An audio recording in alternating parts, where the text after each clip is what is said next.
कि मैं एक ट्रैक पे गई थी, दिसंबर का टाइम था।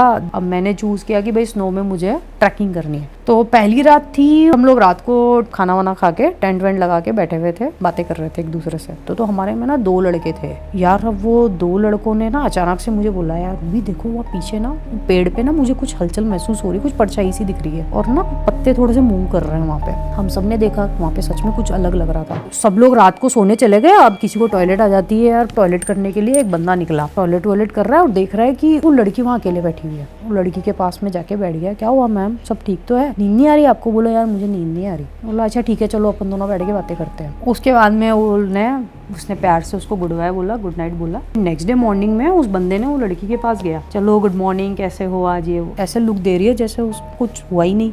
मैडम क्या हुआ, अपन कल रात को तो इतना एक दूसरे से बातें कर रहे थे, अभी तो भैया वो लड़की ने पता है क्या बोला, कब की बात कर रहे हो? बोला कल रात की, लेकिन कल रात तो मैं टेंट से बाहर निकली ही नहीं। हाँ तो भाई स्वागत है आप सभी का फिर से एक और नए पॉडकास्ट में। आज हमारे साथ फिर से मौजूद हैं रूबी जैन। ये बहुत ही एक एडवेंचरस ट्रैवलर हैं और ये साथ ही साथ एक इन्वेस्टमेंट बैंकर भी हैं। हमने इनके साथ एक एपिसोड करा हुआ है, बहुत ही ज़बरदस्त एपिसोड था।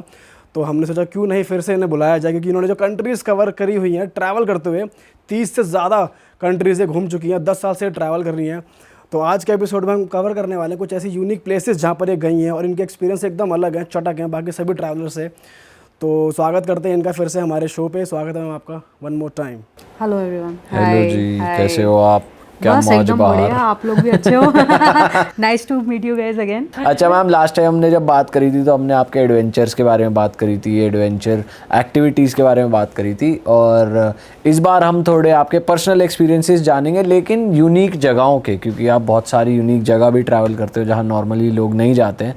तो पहले मैंने लास्ट एपिसोड में आपसे सीधा पूछा था आपकी लाइफ का सबसे अमेजिंग एडवेंचर एक्सपीरियंस। आज मैं पूछूंगा सबसे यूनिक जगह जो आप गए हो, जो आपको बहुत ही ऐसी लगी हो, यार ये कहाँ आ गई मैं, ऐसी कौन सी जगह है? बहुत सारी जगह है यार, मतलब आई थिंक एक जो चीज़ थी जिसने मुझे काफ़ी फैसिनेट किया, तो I was travelling in Turkey. तो यूजुअली लोग टर्की जाते हैं तो कैपेडोकिया सब सोचते हैं वहाँ जाएंगे, फेरी टेल एनवायरनमेंट रहता है, हॉट एयर बलून करेंगे। और वो जो कैपेडोकिया में गोरेम वैली जो है उसमें एक प्रॉपर चिमनी वाली जो एक अलग ही लैंडस्केप है उसको एंजॉय करते हैं। लेकिन बहुत सारे लोगों को ये नहीं मालूम कि वहाँ पे एक और स्पॉट है जिसका नाम है डेरिनकुयू अंडरग्राउंड सिटी। तो ये मालूम क्या है कि कुछ अबाउट अंडरग्राउंड सिटी है पूरी, ऊपर लगता है कुछ नहीं है, स्पॉट पे जाते हो कुछ नहीं है, पर वहाँ जैसे ही तुम नीचे जाने लगते हो तो सिटी है, बराबर सिटी है। मतलब 20,000 लोग वहाँ पे रह सकते हैं at a time with food shelter. Actually रहते भी हैं? अभी नहीं रहते, पहले रहते थे। तो आई थिंक मुझे लगता है ये वॉर के टाइम पे ना बड़ा काम की चीज़ है ये। अच्छा। तो जब मैं गई वहाँ पे तो मुझे ये पता चला कुछ 18 स्टोरी कुछ नीचे, हाँ 18 स्टोर तो थे जितना मुझे याद है, 3-4 हज़ार, इतनी गहरी? 3-4 हज़ार। और कैसा लग रहा था वो नीचे? नॉर्मल लग रहा था या? कुछ नॉर्मल नहीं लगता यार, मतलब अब 18 स्टोरी तक तो नीचे जाने की मेरी हिम्मत नहीं थी। मैं तो बस गई कि चलो कुछ हो है भी कि ऐसे ही बकवास कर रहे हैं, जाके देखते हैं। मैं 2-3 फ्लोर गई नीचे, अब वही जाए जाओ, मतलब सब कुछ है वहाँ पे, पैसेजेस हैं, कमरे हैं, शहर हैं। हम बताते हैं यहाँ पे रसोई थी, इधर कुछ कमरे हैं, उधर कुछ कमरे हैं, फिर और नीचे जाओ तो और हैं। मतलब सिटी है, पूरी सिटी लिटरली। मैं 2-3-4 फ्लोर तक गई, उसके बाद में तो मेरी सांसें ही मुझे सांस आना बंद हो गई। मैंने कहा भाई हो गया, इससे ज़्यादा मुझे नीचे नहीं जाना। बट वो सिर्फ टूरिस्ट को दिखाने के लिए बनाया गया है या वहाँ पे लोग रहते हैं, वहाँ रेस्टोरेंट्स हैं, खाना पीना है, कैसी सिटी है मतलब? नहीं अभी तो बस वो एक म्यूजियम टाइप्स है। अच्छा, अभी कुछ नहीं है वहाँ पे। तो जितना आप जाते हैं उधर नीचे एक्सप्लोर करने, तो वो नीचे डार्क है या फिर वहाँ पे लाइट है, देख सकते हो सब कुछ विजिबल है, कैसा? कहीं तो मेरे को टॉर्च वॉर्च से ही जाना पड़ा था, मतलब ऐसा था। पर वो एक गाइडेड टूर से ही जाते हैं यूजुअली लोग। अच्छा। अब वो एक म्यूजियम टाइप्स बना दिया है कि हाँ हमारे एंशंट टाइम में एक ऐसी सिटी भी हुआ करती थी। तो वो लोग आप टिकट विकेट लो और आप जाओ और उसको महसूस करो और वापस आ जाओ। पर लिटरली ना ये एक अलग ही आर्किटेक्चर है। मतलब मैंने कभी कहीं नहीं सुना कि यार अंडरग्राउंड में तुम्हारी पूरी सिटी बसी हुई है और 18 फ्लोर है, इतना डीप है। पर ये का ना मैं बताऊँ, ये वही सोच है पुराने ज़माने में लोगों की कि उस टाइम में लोगों का थॉट प्रोसेस था, एक आर्किटेक्चर था उनके दिमाग में कि यार हम नीचे भी ऐसा बनाते हैं जो हमारे वर्ल्ड वॉर के टाइम पे, या वो जो वॉर हो रही है तो बंकर वगैरह बनाते हैं। बंकर बना के, मतलब तुम, या फिर जो एक टाउनशिप है सिविलाइजेशन को सेव करने के लिए वो लोग नीचे एक एरिया ऐसा बना दिया जिसमें तुम महीनों महीनों गुजार सकते हो अगर ऊपर वॉर हो रही है तो, और किसी को पता भी नहीं चलेगा कि भाई नीचे कुछ है। आप गाइड के साथ गए थे वहाँ पे, तो उन्होंने बताया कि ये वॉल्स वगैरह पे कुछ कार्विंग्स कुछ अलग हों, कुछ चटक चीज़ें आपको देखने को मिली है वहाँ पे वॉल्स वगैरह पे, कुछ था ऐसा वियर्ड? वॉल्स वगैरह तो नहीं थी यार, पर एकदम नैरो पैसेजेस थे, मतलब, और बहुत ज़्यादा अनकंफर्टेबल लग रहा था यार मेरे को तो। मतलब उस टाइम पे लोग जान वान बचाने के लिए चले जाते हैं तो फिर भी ठीक है, अब अभी तो हम लोग नॉर्मल एनवायरनमेंट में, तो हम लोग क्यों इतना नीचे जा रहे हैं, पर थोड़ा ऑक्सीजन लेवल और वो सब भी थोड़ा कम हो जाता है, ब्रीदिंग प्रॉब्लम मुझे थोड़ी सी महसूस हो रही थी। आई डोंट नो उस टाइम पे लोग किस तरीके से उसको फील करते होंगे, या फिर उन लोग का बॉडी स्ट्रक्चर इतना स्ट्रांग होता है कि नॉर्मल लगता होगा उन लोगों को, या फिर वो बनाए इमरजेंसी के लिए तो आप कुछ कर नहीं सकते। इमरजेंसी के लिए बनाया तो कुछ कर नहीं सकते हैं। हाँ, वो भी एक थी चीज़ है वहाँ पे। और कौन सी यूनिक जगहें हैं जो अक्रॉस यूरोप आपने देखी हो, या यूके साइड आपने ट्रैवल करा है वहाँ पर देखी हो? किया है, मैं आयरलैंड गई थी यार। मतलब आयरलैंड मुझे लगता है बहुत कम लोग ट्रैवल करते हैं, तो मैं गई तो इसलिए थी क्योंकि मैं उस टाइम पे गेम ऑफ थ्रोन्स बहुत एंजॉय करती थी। सबने ही करा है गेम ऑफ थ्रोन्स तो हाँ enjoy। यार, मतलब एक टाइम था कि बीच में कॉलेज वॉलेज का टाइम ख़त्म हो गया था, गेम ऑफ थ्रोन्स अच्छा लगा था, फिर पता चला वहाँ पे शूटिंग प्लेसेस हैं उसकी, तो मैं गई इसीलिए थी कि यार शूटिंग प्लेसेस देखेंगे। और वहाँ पे कुछ म्यूज़ियम भी हैं गेम ऑफ थ्रोन्स के, आज भी हैं, जिसमें वहाँ पे उनके मतलब कपड़े और वो सब चीज़ें रखी हुई है, आप उनको फील कर सकते हो। लिटरली एक स्पॉट भी है जहाँ पे मैंने फ़ोटो भी खिंचाई थी यार, मतलब यूँ वो होता है ना, वो याद है आपको? हाँ, जो सर को कटवाते हैं, मैंने लिटरली वहाँ पे टूर में ना लोगों के साथ में, मतलब मस्त फनी मोमेंट था, और हमने वॉर भी की थी। तो उनके लिटरली टूर्स होते हैं जो गेम ऑफ थ्रोन टूर, उन जगहों पे लेकर जाते हैं आपको। हाँ, पूरा वो आप वो ऑनलाइन बुक कर सकते हो। ऑनलाइन बुक कर सकते हो, तो मैं तो गई इसीलिए थी, लेकिन मुझे एक बहुत ही यूनिक चीज़ वहाँ मिल गई, तो उसका नाम था जाइंट कॉजवे लिंक। तो यार ये यूनिक मुझे ऐसा लगा, मतलब मैंने ऐसी नेचुरल ब्यूटी आज तक नहीं देखी। यूनिक ये था कि कुछ अबाउट अपने यहाँ से 60 मिलियन ईयर्स अगो जब वॉल्केनो इरप्शन हुआ था, उसके पीछे की हिस्ट्री है ये। वॉल्केनो इरप्शन हुआ था, तो जब लावा ठंडा हुआ उसके बाद में वहाँ पे जो स्टोन्स है ना, वो प्रॉपर हेक्सागोन का एक शेप ले लिए, और वो एक दो स्टोन नहीं है, थाउजेंड्स ऑफ स्टोन्स आप जाओगे ना तो वहाँ पे एक सेम शेप में आपको सी के अराउंड दिखेंगे। तो अब वो इतने परफेक्टली कार्व्ड है ना कि ऐसा लगता है कि किसी ने ह्यूमन ने ही वो ऐसा किया होगा, पर ऐसा है नहीं, वो नेचुरली लावा ठंडे होने के बाद में वो शेप ले लिया।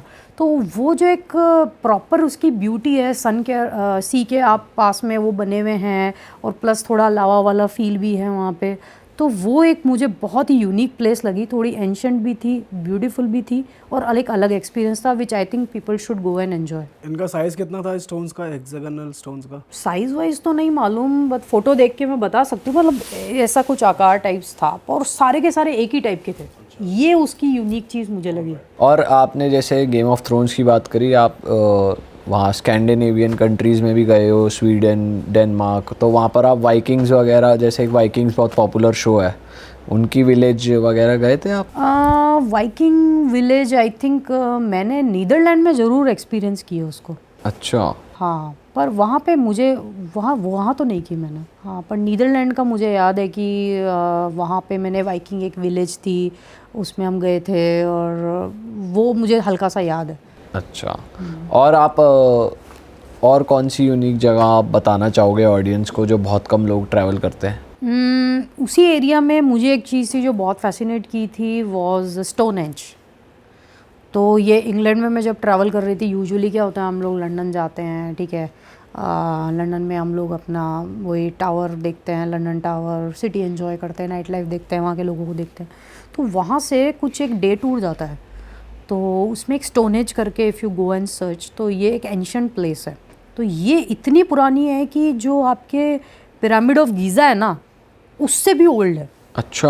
हाँ, उससे भी ओल्ड है। इसमें यूनिक ये है कि एक स्टोन का आर्किटेक्चर है वहाँ पे, वो एक इस तरीके से रखा हुआ है कि उसके कुछ एस्ट्रोलॉजिकल रीज़न भी है उसके पीछे। पहले तो वो स्टोन वहाँ पे कहाँ है उसको मैंने जानने की कोशिश की, तो मुझे पता चला कि वहाँ पे पास में एक वेल्स कंट्री है, वहाँ से ह्यूमन लोग उस एक एक टन अबाउट 25 या 30 टन का एक एक पत्थर है, वो वहाँ से माइग्रेट होके वहाँ पे लाया गया, और वो भी विदाउट एनी मशीन और किसी और चीज़ के सहारे से ह्यूमन लेके आए। अब कैसे लेके आए ये नहीं मालूम, पर हिस्ट्री यही है। Crazy.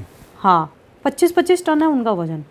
फिर लाके वो इस तरीके से उन्होंने वहाँ पे रखे कि दो चीज़ें हैं। सनराइज़, जब आपका समर टाइम होता है तो सनराइज़ वो प्रॉपरली अलाइंड आपको दिखता है वहाँ पे, एकदम सेंटर से, बहुत ही ब्यूटीफुल।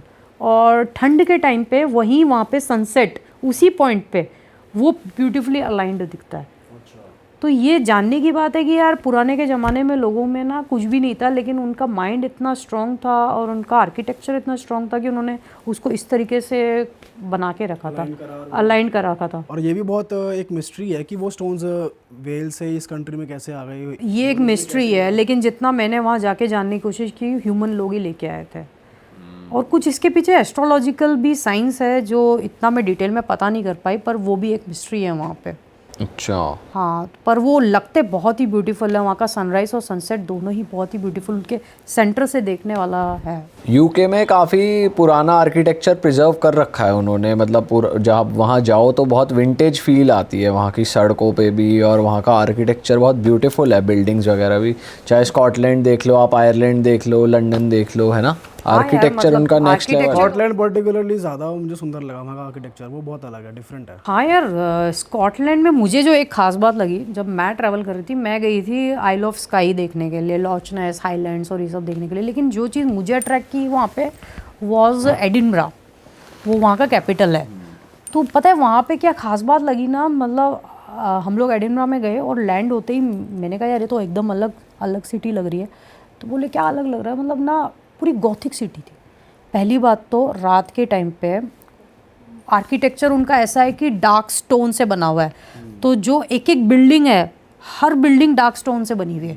तो तुम वॉक भी करते हो ना तो तुमको ऐसा लगता है कि भाई बड़ी डरावनी सी है, तुम नॉर्मली भी वॉक नहीं कर सकते वहाँ पे पूरी सिटी में कहीं भी। और फिर उसमें यार उन लोगों ने मेरे दोस्तों ने क्या किया, बोले एक टूर बुक करते हैं, तो उन्होंने नाइट टूर बुक कर दिया। उसमें वो उन्हीं आर्किटेक्चर में से कहीं हमको लेके जाते हैं, और भैया पूरा भूतिया एक्सपीरियंस था भैया, वहाँ पे ख़त्म हो गई मैं तो यार मतलब लिटरली इतना डार्क था वहाँ पे, और सेंसेस थे, पैरानॉर्मल एक्टिविटीज़ फील हो रही थी, वो चीख रहे हैं, चिल्ला रहे हैं, वो सब मतलब वो हमने जो नॉर्मल हम जो हर जगह सुनते हैं वो मैंने एक्सपीरियंस किया, वो नॉर्मल बिल्डिंग में एक्सपीरियंस किया। हम लोग जंगलों वंगलों में जाके एक्सपीरियंस करते हैं, वहाँ बिल्डिंग में वैसे एक्सपीरियंसेस थे। और कहते हैं कि हर एक बिल्डिंग के पीछे एक गॉथिक स्टोरी है वहाँ पे, इतनी स्टोरीज है वहाँ पे। हम भी जब गए थे वहाँ पर एडिनबरा में, तो हमारे भी हॉस्टल में, पहली बार हम लाइफ में हॉस्टल में रुके थे, तो वहाँ नाइट टूर्स हो रहे थे कि सिमेट्री में ले जाएंगे, गोस्ट टूर्स उनका नाम देते हैं कि आपको लेकर जाएंगे ग्रुप में। हमारी तो हिम्मत नहीं हुई, हमने कहा पार्टी कर लो क्लब में चल के, ये सब तो हमारे बस का नहीं है। हाँ, तो आपको हुआ था फील जेन्युइनली कुछ? यार जेन्युइनली मतलब खतरनाक एक्सपीरियंस था यार मेरा उससे भी खतरनाक एक्सपीरियंस एक उत्तराखंड में भी रहा है। तो मैं ट्रैक पे गई थी वहाँ पे, तो मैंने लाइव मतलब क्या बोलूँ, लिटरली घोस्ट को ही एनकाउंटर कर लिया था वहाँ पे। तो अब ये थोड़ा लीक से हट के है, ये उत्तराखंड की बात है। बट कोई नहीं, हमारे हॉरर पॉडकास्ट ऑडियंस को बहुत पसंद है, तो ये तो हमारा फेवरेट टॉपिक है। यूके पे आगे तो दिक्कत नहीं, हम बात कर सकते हैं। अच्छा ठीक है, तो मैं ये स्टोरी बता देती हूँ। तो हुआ यूँ था कि मैं एक ट्रैक पे गई थी, दिसंबर का टाइम था, जनवरी का टाइम था सॉरी। अब उत्तराखंड हमारी देवभूमि है, जनवरी का टाइम है तो बहुत ठंड रहती है वहाँ पे, स्नो हो रही थी। अब मैंने चूज़ किया कि भाई स्नो में मुझे ट्रैकिंग करनी है। वो बड़ी दिमाग में थी कि वो आपको माइक्रो स्पाइक्स दे देते हैं, गेटर्स दे देते हैं, उससे तुम ऐसा हिमालयन एक्सपीडिशन टाइप्स वाला फील आएगा करके। तो मैंने एक ट्रैक बुक किया, जनवरी का टाइम था, 10-12 लोग थे। तो पहली रात थी और हम लोग रात को टेंट वेंट में मतलब खाना वाना खा के टेंट वेंट लगा के बैठे हुए थे, बातें कर रहे थे एक दूसरे से। जनरली वहाँ पे यही होता है, मोबाइल फ़ोन सिग्नल वगैरह कुछ होता नहीं है, तो तुम यूजुअली एक दूसरे से बातें ही कर रहे होते हो। तो हमारे में ना 2 लड़के थे यार। अब वो 2 लड़कों ने ना अचानक से मुझे बोला, यार रूबी देखो वहाँ पीछे ना, टेंट के जस्ट पीछे ना पेड़ पे ना मुझे कुछ हलचल महसूस हो रही, कुछ परछाई सी दिख रही है, और ना पत्ते थोड़े से मूव कर रहे हैं वहाँ पे। हम सब ने देखा वहाँ पे सच में कुछ अलग लग रहा था। अब मुझे तो पता है यार, मैं थोड़ी सी स्पिरिचुअल टाइप्स भी हूँ, तो मैंने बोला यार देखो एक काम करते हैं, उनको उनके हाल पे छोड़ देते हैं और उनको डिस्टर्ब नहीं करते हैं तो वो हमको भी डिस्टर्ब नहीं करेंगे, ठीक है। तो हम लोगों ने डिसाइड किया कि नहीं डिस्टर्ब करेंगे तो चलेगा। लेकिन अब 3-4 लोगों ने तो ये डिसाइड किया, और वो 2 लोग तो बड़े खुरापाती लोग थे। वो लोगों ने अरे कोई आत्मा नहीं होती है, आती हो तो आओ हमारे साथ, ऐसा उनको मतलब छेड़ने लग गए। अच्छा। जैसे ही वो छेड़ना चालू हुए, मैंने कहा भैया अपना तो टाइम हो गया कटने का, निकल लो यहाँ से। तो मैं और मेरी जो टेंट मेट थी, मैंने कहा भैया ये लोग पागल लोग हैं, इन्होंने कभी देखा नहीं है, घोस्ट वोस्ट जब चालू होते हैं ना तो फिर छोड़ते नहीं है किसी को।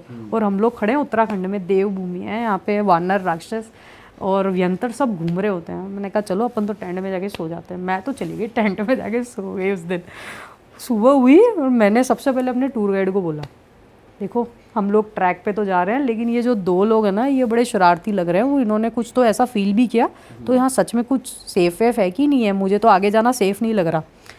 तो बोला देखो मैडम, सबको इकट्ठा किया उसने स्टोरी सुनाना चालू कर दिया।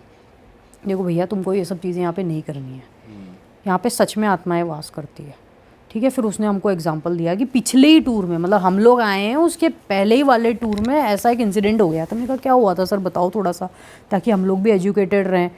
तो वो बता रहा है कि सब लोग रात को सोने चले गए, अब किसी को टॉयलेट आ जाती है यार, पहाड़ है रात को, तो टॉयलेट करने के लिए एक बंदा निकल गया, और उसके बाद में टॉयलेट वॉयलेट कर रहा है और देख रहा है कि उस टूर में जो एक गाइड थी वो एक लेडी थी बेसिकली। तो टॉयलेट करने गया तो उसने देखा कि वो लड़की वहाँ अकेले बैठी हुई है।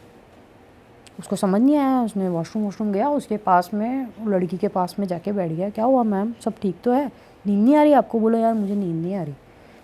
बोला अच्छा ठीक है चलो अपन दोनों बैठ के बातें करते हैं।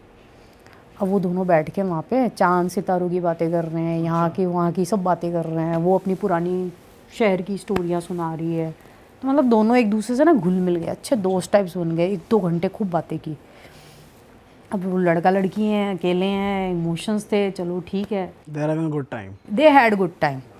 उसके बाद में उसने प्यार से उसको गुड बाय बोला, गुड नाइट बोला, चलो ठीक है। अब आगे टूर में कोई पार्टनर मिल गई मेरे को, खुश हो गया वो, और भाई वो जाके सो गया।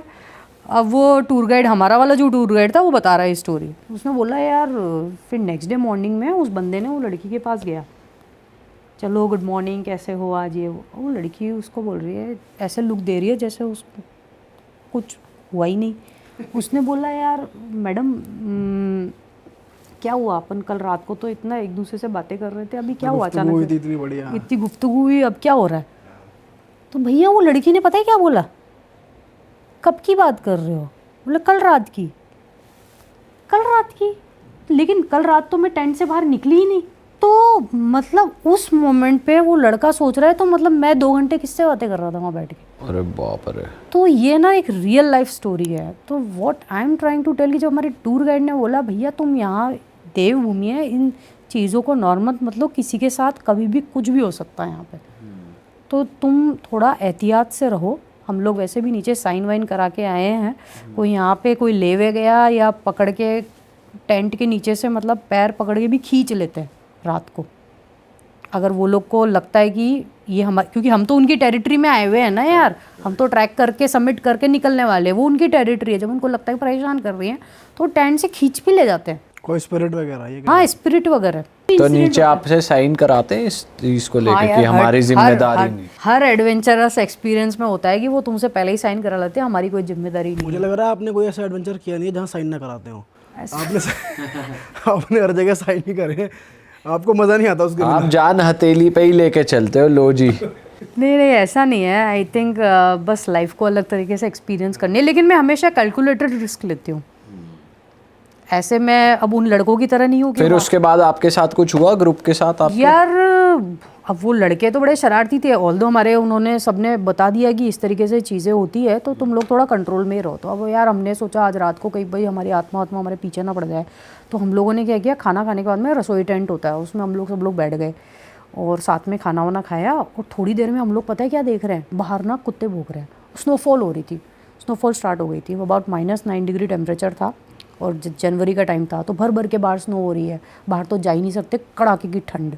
और कुत्ता ना एक हमारे टेंट से बाजू में एक पेड़ है उसकी तरफ देख के भूखे जा रहा है। अब सबको पता है कुत्ते यूजुअली ऐसे नहीं भौंकते हैं। पहले तो हमने सोचा भूख लग रही होगी, हमने उसको खाना दे दिया तो भी शांत नहीं हो, कम से कम 3-4 घंटे चलता रहा। बाप रे। तो हमको समझ आ गया भैया यहाँ पे कुछ तो है, कुछ तो पैरानॉर्मल तो कुछ दिख रहा है, कुत्ते को कुछ दिख रहा है इनविजिबल। तो हमको तो यार वो स्टोरी बता दी। एक रात पहले हम भुगत भोगी थे, तो हम लोगों ने तो सबने डिसाइड किया कि भैया कोई भी पहली बात तो वॉशरूम अकेले नहीं जाएगा। तो हम तो 10-12 लोग थे, पहली बात तो हम तो वही रसोई में गेम वेम खेलने लगे। फिर हम में से 2-3 लोगों को टॉयलेट वॉयलेट भी है, तो सबने डिसाइड कर लिया रात के 12 बज रहे हैं, एक साथ ही सब हो लेते हैं। तो हमने पूरी नाइट प्रिकॉशन में निकाली। स्नोफॉल भी हो रही थी, तो हम लोग सब एक के पीछे एक लाइन लगा के जा रहे हैं वहाँ पे, टॉयलेट वॉयलेट भी एक साथ ही कर रहे हैं। और फिर उसके बाद में ये भी डिसाइड किया कि भैया टेंट के बाहर भी अगर अंदर भी जा रहे हैं तो एक दूसरे का हाथ पकड़ के रहेंगे, क्योंकि खींचा भी ना तो दूसरे को पता चल जाए। डर का माहौल बन गया। नहीं यार सच में खींच लेती है, और खींच के तुमको ले गई, दूसरे को पता ही नहीं है, फिर तुम कहाँ गए पता ही नहीं है किसी को। ऐसी कैजुअलिटीज़ भी होती हैं वहाँ पे, बहुत नॉर्मल है ये। तो हम लोग एक दूसरे का हाथ पकड़ के बैठे हुए हैं। और भाई मैंने तो जो किया रामबाण सबसे बड़ा, मुझे पता है संसार में नेगेटिव एनर्जी है तो पॉजिटिव भी है। मैंने तो भैया अपने मंत्र चालू कर दिए थे। कौन सा मंत्र करते हैं आप? अरे सारे मंत्र याद आ गए थे उस टाइम पे तो।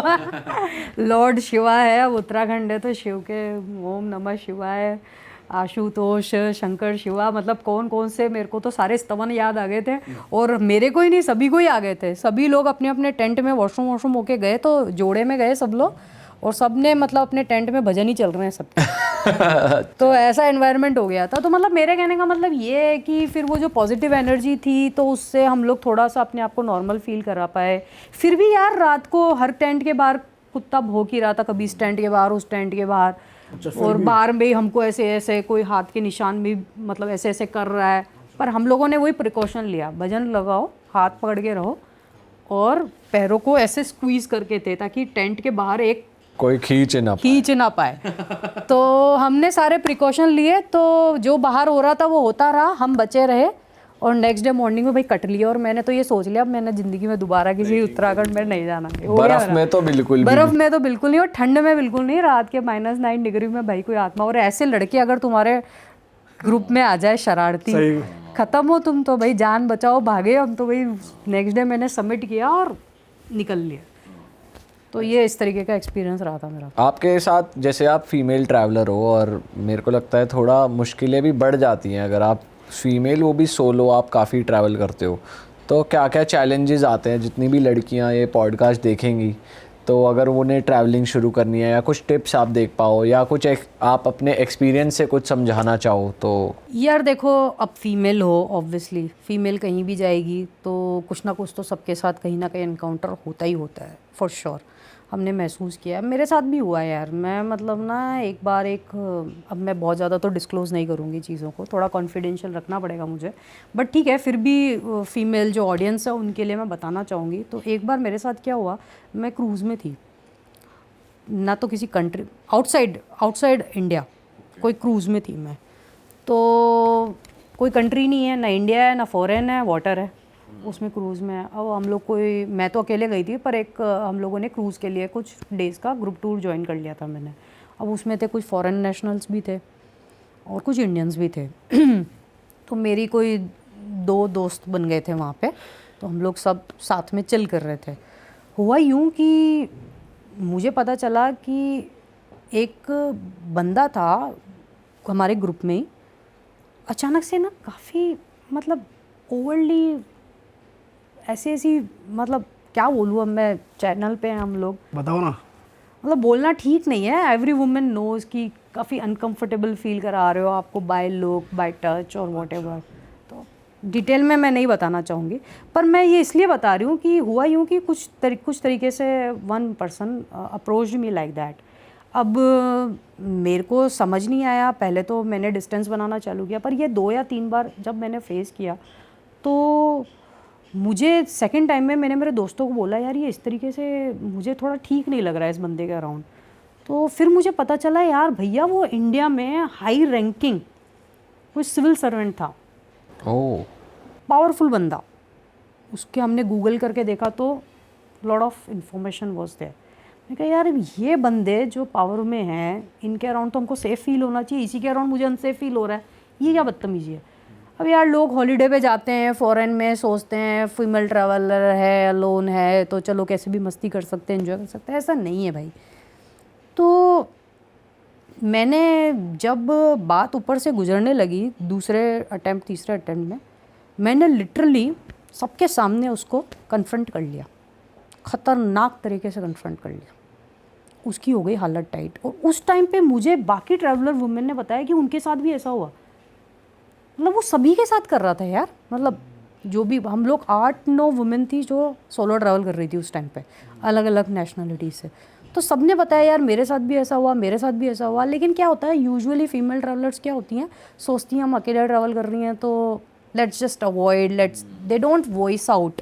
एंड मुझे लग रहा था कि यार वो थोड़ा पावरफुल बंदा भी था, तो शायद वो उसके सामने बोलने से घबरा रही थी। इसके लिए भी बहुत करेज चाहिए मैम, आपने सब लोग के सामने उसे कन्फ्रंट किया, सब लोग के सामने बोला, ये भी अपने आप में एक बड़ी बात है। हाँ यार बड़ी तो है, थोड़ा सा गट्स तो चाहिए, लेकिन जब बात सेल्फ रिस्पेक्ट की आ जाती है तो फिर यार कोई भी हो सामने वाला और किसी भी कंट्री में हो, I think every women should stand up for her self.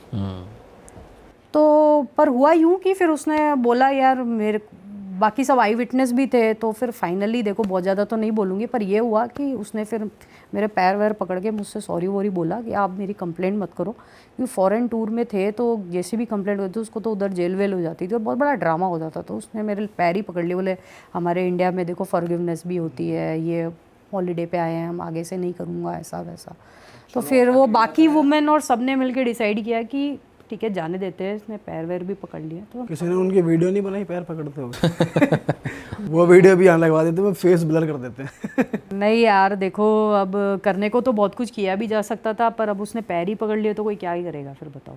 फिर उसने वादा किया कि वो आगे से कभी किसी के साथ कुछ नहीं करेगा। तो मैं क्या बोल रहा हूँ ना कि अगर उसने एक वुमेन के साथ किया, तो अगर उसी ने उसी वक्त को स्टॉप किया होता ना, तो बाकी सारी वुमेन के साथ नहीं हो रहा होता। सही बात है। और फिर उसके बाद में हम लोग टूर में थे तो उसने किसी के साथ कोई बदतमीजी नहीं की, एंड एवरीवन न्यू कि भैया इसके साथ सेफ डिस्टेंस बना के चलनी है। तो ये बात बस है कि you have to voice out wherever you are in any country, any place. If you think something is going wrong, make a safe distance, try to speak to your friends, tell them, and if it is going out of water confront them. और अगर उसके बाद में भी the बंदा is not ready to, you just go and complain about it man. Just don't listen to any torture or anything. Yeah, so this is what my message is about on every traveler woman. और आपके साथ कभी ऐसा हुआ है passport वासपोर्ट चोरी या कुछ मगिंग या कुछ ऐसा एक्सपीरियंस हुआ हो, सामान चोरी, या फिर आप अकेले, जैसे यूरोप के लिए कहते हैं पिक पॉकेटिंग बहुत ज़्यादा है, चोरी बहुत ज़्यादा है, मगिंग, कुछ नाइफ वाइफ दिखा के सामान छीनना, ऐसा कभी हुआ है एक्सपीरियंस खराब? हम लोग यूजुअली साउथ अफ्रीका में तो पता ही है हमको, किडनैपिंग और गन पॉइंट पे ये सब होता है, लेकिन बहुत लोगों को ये नहीं मालूम कि मलेशिया में भी ऐसा होता है। मलेशिया में? कुआलालंपुर में। अच्छा। खतरनाक वहाँ पे आपके मतलब रॉबरी होती है और दिन दहाड़े होती है। मतलब मैंने साउथ अफ्रीका की बात की थी 6 बजे बाद, वहाँ दिन दहाड़े। मतलब अब ऐसा हुआ था, मैं उस टाइम पे जॉब कर रही थी सिंगापुर में, और मेरे पेरेंट्स ने डिसाइड किया कि they want to come and meet me and spend some time together. तो वो लोग आए। अब मेरी 2-3 दिन की कोई इंपॉर्टेंट मीटिंग्स थी, तो मैंने क्या किया, उन लोगों का एक ग्रुप टूर बुक कर दिया मलेशिया का कि यार 2-3 दिन आप मलेशिया घूम घाम के आओ, पास में ही रहता है मलेशिया सिंगापुर से।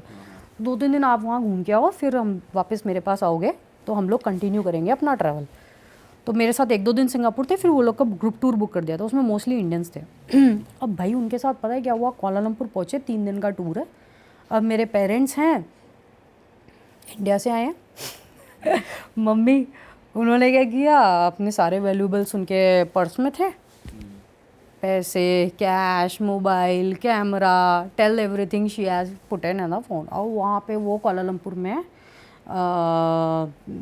एक क्रॉसिंग है मेन से, वहाँ पे पूरी सिटी को एंजॉय कर रही थी और क्रॉसिंग पे खड़ी थी कि रोड क्रॉस करनी है। पूरा ग्रुप एक साथ था, दिन दहाड़े की बात है, ग्रुप एक साथ है। और अचानक से एक मोटरसाइकिल वाला आया तेज स्पीड में, और मम्मी वहाँ पे बस खड़ी हुई थी, और उसने उसका बैग यूँ स्नैच कर लिया, और यूँ बैग हिलाते हिलाते ना भाई साहब जी जा रहे हैं, दिखा रहा है पूरी दुनिया के सामने, और पूरा ग्रुप देख रहा है कि भैया हमारे ग्रुप की लेडी के साथ में ऐसा हो रहा है, और वो मतलब जा रहा है। क्या करोगे, चला गया। तो ये ऐसे दिन दहाड़े होता है। अब ताज्जुब की बात देखो, मेरी मॉम के पास सब कुछ उसी में था। फिर मेरे को कॉल आया, भाई बेटा हमारा तो पासपोर्ट भी चला गया उसमें। अब पासपोर्ट जैसी चीज़, मैंने पहले तो मम्मी को बोला, मम्मी आप लेके क्यों घूम रहे थे, अब क्या कर रहे हैं, पेरेंट्स हैं, एल्डर्स हैं, लेस ट्रेवल्ड होते हैं, तो उनको पता नहीं था, चला गया। अब बहुत सारे लोगों को पता नहीं है इन्फॉर्मेशन, इसलिए मैं शायद शेयर कर रही हूँ कि जब आपका पासपोर्ट चोरी हो जाता है, ऐसा इस तरीके से इमरजेंसी सिचुएशन आ जाती है, तो उस टाइम पे जो हमारा टूर का लीडर था, जिसके थ्रू मैंने किया, तो उन्होंने बोला मैडम आप एक इनकी फ्रेश टिकट बना दो और इनको इंडिया डिपोर्ट करना पड़ेगा। अब मैंने दे रखे हैं आगे 8 दिन के पैसे, और फिर एक इमरजेंसी फ़्लाइट और बुक करो, उनको इंडिया डिपोर्ट करेंगे। मैंने कहा भैया हद हो गई, कोई तो टर्न अराउंड होगा। तो फिर मैंने, मेरे कुछ दोस्त हैं उनको सिंगापुर में कांटेक्ट किया, एम्बेसी में थे मेरे कॉन्टैक्ट से उस टाइम पे, तब उन्होंने बताया कि हम लोग ऐसा है कि इमरजेंसी पासपोर्ट है, कुछ पैसे देके हम लोग रिलीज़ कर सकते हैं, तो उसकी कुछ प्रोसीजर होती है। तो ये शायद बहुत कम लोगों को पता है कि आपको ना, अगर आप एम्बेसी में जाओ, थोड़ा पुलिस कंप्लेंट दे दो कि मेरा पासपोर्ट चोरी हो गया है, और एम्बेसी में जाओ तो वहाँ पे आपका एक न्यू पासपोर्ट तुरंत अलॉट कर देते हैं वो लोग। थोड़ी सी मेहनत होती है, पुलिस थाने के चक्कर होते हैं, ये फॉर्म लो वो फॉर्म लो, एम्बेसी जाओ, तो थोड़े पैसे भी खर्च होते हैं। मेरे माता पिता के पास में तो पैसे भी नहीं थे, अब उन लोगों को तो शाम को ही जाके ये सब चीज़ें करनी है। तो यार मैं बताऊँ, इंसानियत देखो हर जगह मिलती है, you meet also kind people. तो ग्रुप में जो दूसरे लोग थे, उन्होंने, एक अंकल ने उसी वक्त 300-400 USD निकाल के मेरे फादर को दे दिए कि जाओ आप तो थाने में कंप्लेंट कराओ, ये करो, हमको पता है आपकी बेटी वहाँ पे है, तो हम उनसे जाके ले लेंगे पैसे वापस। पर आप, वो लोग, बाकी ग्रुप के लोग एंजॉय कर रहे हैं कोलालमपुर, जेंटिंग आइलैंड सब, मेरे फादर और मदर चक्कर लगा रहे हैं एम्बेसी के यहाँ वहाँ। पर मैं बताऊँ 2 दिन का पेन था, 2 दिन में हमको पेन तो बहुत हुआ, लेकिन पासपोर्ट मिल गया। तो ये मैं बताना चाह रही हूँ कि आपको पासपोर्ट मिल सकता है, आपको इंडिया डिपोर्ट होने की ज़रूरत नहीं है। लेकिन चैलेंज ये आया कि पासपोर्ट तो दे दिया उन लोगों ने, अब वही बात वीज़ा, नया पासपोर्ट है तो जो पुराना वीज़ा है वो तो चलेगा नहीं। तो जो लक्की क्या था, जो सिंगापुर में उनको वापस आना था ना, तो वीज़ा ऑन अराइवल मिल जाता है, तो फिर तुरंत उसी वक्त हमने उनका वीज़ा ऑन अराइवल इशू कराया। तब तक पूरा जो ग्रुप था वो, उन्होंने वहाँ साइट सीइंग की, तो उन लोगों की बस वो वहाँ की टूर मिस हुई, पर उनको फ्रेश वीज़ा मिल गया, पासपोर्ट मिल गया, और वो लोग फिर वापस मेरे पास सिंगापुर आ। और एम्बेसी के लोग कोऑपरेटिव होते हैं इंडिया के बाहर? बहुत कोऑपरेटिव थे यार, मतलब अब आपके सामने यार, एक दिन में मेरे को, मेरे फादर मदर का मैंने कंप्लेंट कराई, फ़ोन कराया, तो एम्बेसी के लोगों ने मदद की। तो फॉरेन में नेशनल हो तो हमारी इंडियन एम्बेसी ना उनकी बहुत हेल्प करती है। तो this is what I am talking about की। और ऑल्सो वहाँ पे बुरे लोग भी थे तो अच्छे लोग भी थे, जिन्होंने यार बिना किसी जान पहचान के आज पैसे निकाल के दे दिए। हाँ, वो बहुत स्वीट थे अंकल, उन्होंने बढ़िया काम करा यार। मैम वैसे आपका अगर एम्बेसी में कांटेक्ट था आपके साथ तो वो बहुत ज़्यादा हेल्पफुल थे, बट अदरवाइज ऐसे होते हैं एम्बेसी वाले कि वो हेल्प कर दें? आपके तो वो नोन थे ना, किसी फ्रेंड के वो थे एम्बेसी में? फ्रेंड के थ्रू तो थे, पर मेन बात है कि लोगों को पता ही नहीं है कि इस तरीके की प्रोसीजर ये भी एक प्रोसीजर है आप पासपोर्ट लेने का। तो वो मुझे मेरी फ्रेंड के थ्रू पता चला। बाकी अगर आप वहाँ जाके, अगर पासपोर्ट आपका जो पुलिस कंप्लेंट लेके अगर वहाँ की लोकल एम्बेसी में कांटेक्ट करते हैं तो वो लोग फिर बता देते ही है। आपने वो ट्राई नहीं करा कि मेरा बैग रिकवर हो जाए, भाई कौन चुरा के ले गया क्या? वो तो देखो जिंदगी में किसी को नहीं मिलने वाला वो तो गया जो गया, वो रॉबरी है यार, उसका क्या ही कर सकते हैं। वो आपने अटेम्प्ट भी नहीं करा कि मैं उसको नहीं, पुलिस कंप्लेंट की है। अब वो हम सबको पता है कि पुलिस कितना क्या कोऑपरेट करती है। पुलिस कंप्लेंट करके FIR दर्ज करा के हम लोग रह गए, लेकिन वो बैग कभी नहीं मिला हुआ। इस मामले में दुबई जैसी कंट्रीज काफ़ी सेफ हैं। बैग वैग आपका कहीं रह भी जाए तो भी आ जाएगा, चोरी का तो सवाल ही नहीं होता वहाँ। नहीं, मैं मलेशिया और साउथ अफ्रीका के लिए तो बोल सकती हूँ कि कुछ भी गया तो there is no coming back. हाँ, साउथ अफ्रीका में तो किडनैप भी हो जाते हैं तो भी पता नहीं चलता। इटली और इन सब जगहों, यूरोप में कितनी पिक पॉकेटिंग है, वहाँ भी तो पेरिस वेरिस में बहुत ज़्यादा पिक पॉकेटिंग है। हाँ यार, वैसा तो है। ऑल राइट गाइज, इसी नोट पे हम ख़त्म करते हैं इस पॉडकास्ट को। उम्मीद है आपको इस पॉडकास्ट में मज़ा आया होगा, और जैसा कि हमने लास्ट एपिसोड में बताया था, इस एपिसोड में भी बता दें कि रूबी जी ने अपनी लाइफ के ऊपर एक बुक भी लिखी है। मैं चाहता हूँ मैम आप ही बताओ लोगों को अपनी बुक के बारे में। Thanks everyone for hearing me out, and if you could really connect, अगर आपको थोड़ा सा भी मेरी स्टोरी से कनेक्शन फील हो रहा हो, रियली अगर आप रिजोनेट कर पा रहे हो, तो मैंने एक बुक भी लिखी है। अभी 2-3 महीने पहले ही मैंने वर्ल्ड बुक फेयर में इसको लॉन्च किया था। बुक का टाइटल है travel trust transform, and it is available on Amazon by this title. And this book will cover all these adventurous experiences जो मैंने इधर बोले हैं। उसके अलावा भी काफ़ी और एडवेंचर्स रहे हैं मेरी लाइफ के, वो भी मैंने इसमें कवर किए हैं। एंड टॉप ऑफ दैट मैंने वो सिर्फ ट्रैवल एडवेंचर्स एक्सपीरियंसेस नहीं डाले हैं, how those adventures actually transformed me into a better person, so वो मैंने इसमें लिखा है। उसके अलावा आउटर जर्नीज़ के अलावा मेरी एक इनर जर्नी की जो बैटल थी वो भी मैंने इसमें लिखी है। तो outer plus inner both kind of adventures which I had in my life and how these adventures turned my self into a better person. मुझे एक अच्छा इंसान बनाने में उन्होंने हेल्प की, मुझे इस संसार को जानने में उसने हेल्प की, वो मैंने इस बुक में कवर किया है with the help of 5 ancient elements. And अगर आपको लगे तो आप इसको ज़रूर पढ़िएगा और मुझे फीडबैक दीजिएगा on my personal Instagram handle which is hello life tuber. I am available there. Thank you very much for hearing me out. बहुत बढ़िया मैम। हम भी ऑडियंस को यही बोलेंगे, अगर आपको मैम के इनर और आउटर दोनों ही एडवेंचर को जानना है, बैटल्स को जानना है, तो भाई ये किताब आप खरीद सकते हैं, नीचे मेंशन है इसका लिंक खरीदने का। और मैम को फॉलो भी कर लो आप इंस्टाग्राम, मैम ने बता ही दिया आपको। और बाय चांस अगर आपने हमको सब्सक्राइब नहीं करा तो भाई वो भी कर दो। हम आपको मिलेंगे नए पॉडकास्ट में, आपके लिए वैसे मज़ेदार पॉडकास्ट लाते रहेंगे भाई, हम भी कभी नहीं रुकने वाले हैं। चलो जी, bye bye, see you, take care, अपना ख्याल रखिए, Bye bye.